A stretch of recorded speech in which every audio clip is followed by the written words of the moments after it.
guys, Trevin here at Gear Shift Garage, and we're sitting inside of a 1994 Humvee. And I thought I'd walk you guys through kind of how this thing operates and what its uses are for. First things first is this doesn't typically come with a key. Fortunately for us, someone has installed a lawnmower key in this thing. It doesn't do much because the key doesn't even sit inside, but turns our power on, and then we've got our run and our start over here. Once we go to run, we have a wait light, and then on to start. You'll notice there's no parking gear.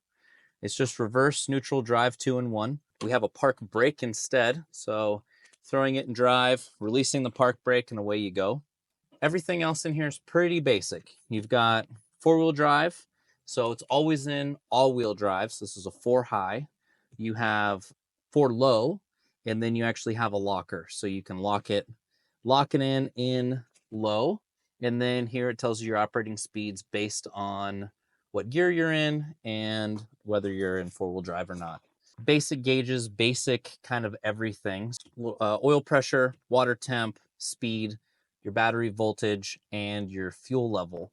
Air controls here, temperature and air, whether it's coming out of the vents or on the floor, and then your fan speed. In this particular Humvee, someone has installed a red dot AC unit that is massive. Makes this thing like a deep freezer once it's on in the summertime. Otherwise, we have some other really cool features. You know, our anti-theft is right here. So if you ever want to make sure no one's going to steal it, you just wrap this cable around with your lock, and you can't turn the steering wheel. That's a really important one. That's our lock. Our cruise control is just a simple throttle lock. You just pull this out and twist it, and that holds your throttle in whatever position you want it in. We've got our blinkers, our hazards, and then just like any older Chevy or Ford truck, we've got our headlight switch on the floor. Over here, we have some cool features. This is your headlights. So you've got your park light, your headlight, and in order to get there, you have to lift up on the unlock switch and then turn your lights on. But one thing that's really cool is you actually have a stealth mode.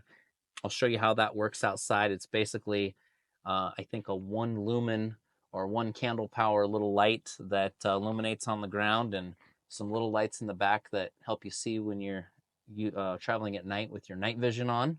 Otherwise, access to the back of the engine's right here.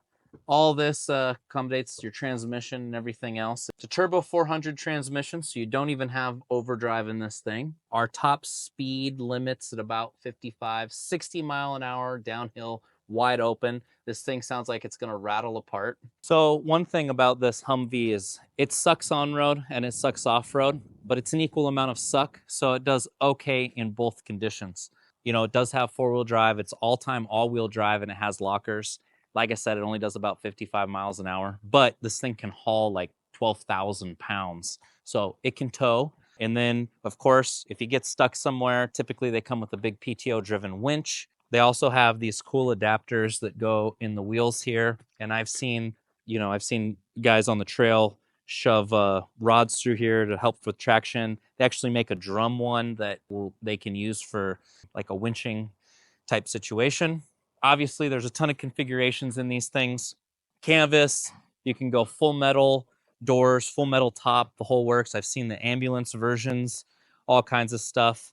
My goal was to see if I could drive this as a daily, and I drove it for about a month back and forth to work, around town, putting around. Not being able to go over 50, 55 on the highway kind of sucks. I overheated a few times. I blew a power steering line once. Not super reliable, and I think anyone in the military will also tell you that it's not very reliable. Battery died on me one time. Turned out the key was messed up. Whoever put that lawnmower key in there messed it up. Things to consider before daily driving a Humvee.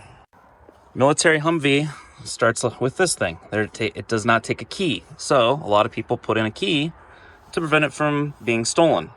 The problem with that is you need to use an automotive key, not a lawnmower tractor key, because what happens is it gets sloppy and sometimes it doesn't shut off all the way or turn on all the way, or the key falls out.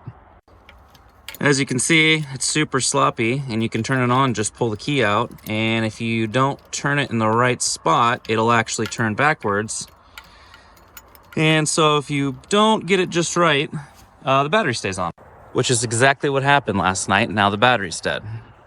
And if you don't know, Humvees are a 24 volt system, and I don't have a 24 volt battery charger.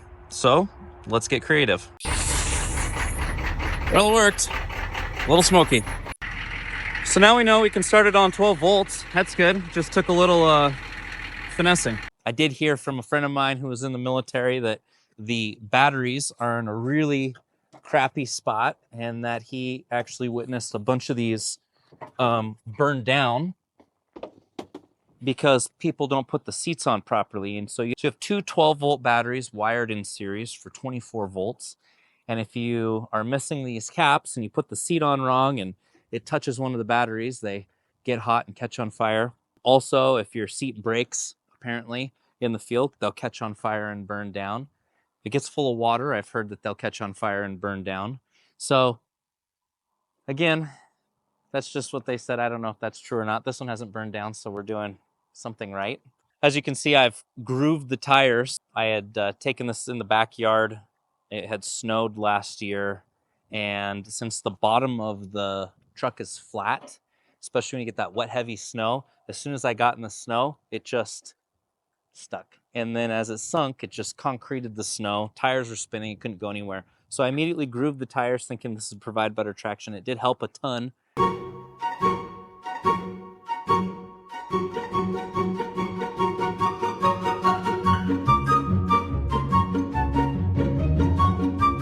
These tires are 37s. They come with run flats and they have bead locks in them. They're heavy, so there's a ton of rolling mass here. I'm sure this would be better if I got rid of the run flats and did a different wheel setup. We have ambitions to put a 700 R4 transmission with overdrive in this, which would probably make it maybe do 70 miles an hour, and that'd be great. One cool thing in the stealth mode that's kind of fun. So these are on. If you can see two pairs of legs here, you know that you're, so close, 5 meters or 10 meters. And as you back up and you can't see two legs anymore, you just see two lines, you know that you're at 20 meters or 30 meters or whatever the distance is. And then when you can just see one light, you know that you're at 50. And so that way, when they're in a convoy, they know how close or far apart they are. So same thing for the front end. You've got the same thing right here.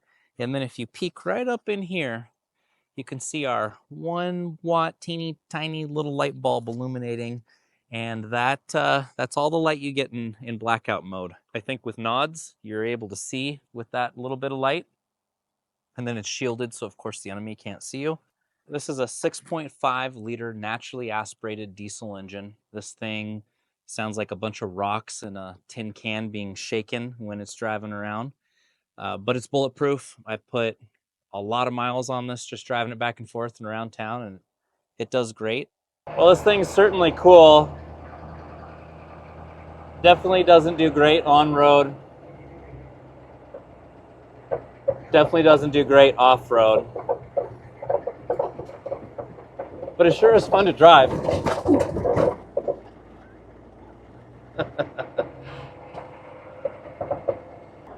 Definitely don't consider selling your daily driver, trading your daily driver in for this thing, unless you want to be the coolest guy in your neighborhood.